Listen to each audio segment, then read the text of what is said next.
सुप्रभात विद्यार्थियों। आज कनास 8 का चैप्टर नंबर 8 पाठ 8 कक्षा 8 का यह सबसे कठिन समय नहीं। विद्यार्थियों, यह एक कविता है। इस कविता की पीडीएफ और व्याख्या मैंने आपको भेज दी है और मुझे उम्मीद है विद्यार्थियों कि आपने उस पीडीएफ और व्याख्या में से पाठ को पढ़ा होगा। आज इस वीडियो के माध्यम से मैं आपको ये बताने का प्रयास करूंगा कि यह सबसे कठिन समय नहीं है। इसमें वास्तव में कवि क्या कहना चाहता है, कवि वास्तव में क्या सोच रहा है, क्या उनकी विचारधारा है और ये क्यों कह रहा है कि यह सबसे कठिन समय नहीं है। मुझे उम्मीद है विद्यार्थियों इस वीडियो को देखने के बाद में आपको पाठ 8 समझ में आ जाएगा। अगर ये वीडियो आपको पसंद आए तो लाइक कीजिए, शेयर कीजिए और कमेंट कीजिए। देखिए कविता क्या है, यह सबसे कठिन समय नहीं, मतलब अभी हम जो समय जी रहे हैं वो सबसे कठिन समय नहीं है। इसमें जो कविता ये बताने का प्रयास कर रही है, ये समझाना चाहिए कि ये सबसे कठिन समय नहीं है। अभी ऐसा समय नहीं आया है कि हम क्या हो जाए भाई, जीवन से निराश हो जाए। क्या बताना चाहिए कविता के माध्यम से? इस कविता के माध्यम से वो बताना चाहती है, कौन बताना चाहती है? कवित्री जया ये बताना चाहती है, इसके अंदर ये बताना चाहती है कि ये जो समय है ये वास्तव में सबसे कठिन समय नहीं है। ऐसा समय नहीं है जिससे हम क्या हो जाए विद्यार्थियों, जीवन में हम क्या हो जाए, निराश हो जाए। हमें अभी जीवन से निराश नहीं होना। हमें अभी क्या है, नकारात्मक विचारों को गहन नहीं करना। नकारात्मक विचारों को गहन नहीं करना। हमें क्या करना है अभी, सकारात्मक बनाना है। अच्छे अच्छे विचारों को, नकारात्मक विचारों को गहन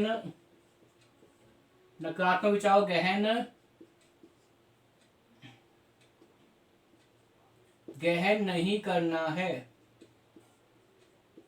गहन नहीं करना है। विद्यार्थियों कविता ये बता रही है इस पाठ के अंदर कि अभी ये कठिन समय नहीं आया है। ये ऐसा कठिन समय नहीं है, अभी ऐसा समय नहीं आया है कि हम क्या हो जाए भाई, जीवन में निराश हो जाए, जीवन से निराश हो जाए। हमें आशावादी होकर हमने अपने उद्देश्य तक पहुंचना है। कविता ये बताती है, कविता ये बता रही है पाठ के अंदर विद्यार्थियों कि समझाने का प्रयास करें कि अभी निराशा की कोई बात नहीं। वर्तमान समय सबसे कठिन समय नहीं है। वर्तमान जो समय है, वर्तमान समय का मतलब हम लोग जो जी रहे हैं, वर्तमान समय सबसे कठिन समय नहीं है। वर्तमान समय सबसे कठिन समय नहीं है। वर्तमान समय कठिन नहीं है।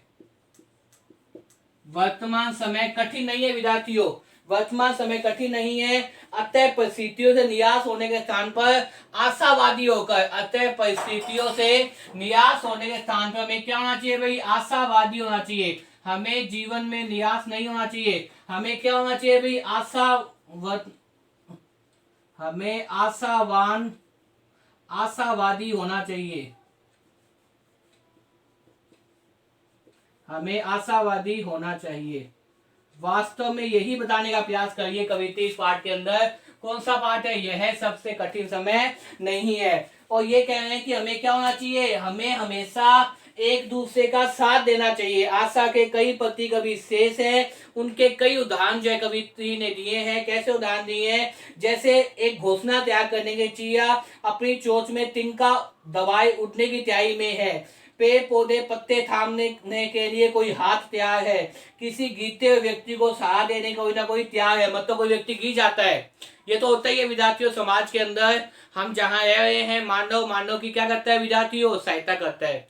अगर कभी किसी दुर्घटना के कारण कोई व्यक्ति गिर जाता है, या बाइक से गिर जाए, या अगर मानो वो कार से एक्सीडेंट हो जाए, या मानो साइकिल से गिर जाए छोटा बच्चा, तो लोग बाग भाग के उस व्यक्ति को संभालने जाते हैं। वास्तव में कोई व्यक्ति गिरता है, उससे गिरने के बाद में बचाने के लिए अनेक लोग भाग के जाते हैं, मतलब अनेक हाथ क्या है, थामने को तैयार है। इसके साथ ही लोगों के मन में सहयोग की भावना है। अपने गंतव्य पर जाती हुई ट्रेन का वहां कोई इंतजार कर रहा है, उसका कोई परिजन आ रहा होगा। इस प्रकार से ट्रेन भी क्या है, अपनी मंजिल तक पहुंचाने का प्रयास है।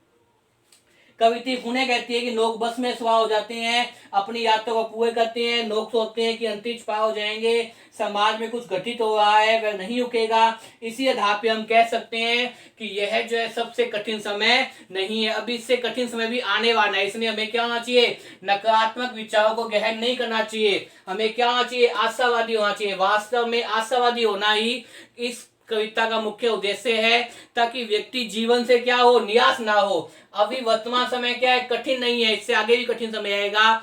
कई उदाहरणों के माध्यम से विद्यार्थियों इस कविता को बनाने का प्रयास किया गया है। अनेक उदाहरण है, जैसे चिड़िया जो है चोंच में अपने जो है तिनका दबा के नहीं आ रही है, कोई बच्चा गिर जाता है, कोई आदमी गिर जाता है तो उसे उठाने के लिए अनेक लोग हाथ में आ जाते हैं। ट्रेन में लोग चढ़े होते हैं अपने गंतव्य तक पहुंचने के लिए।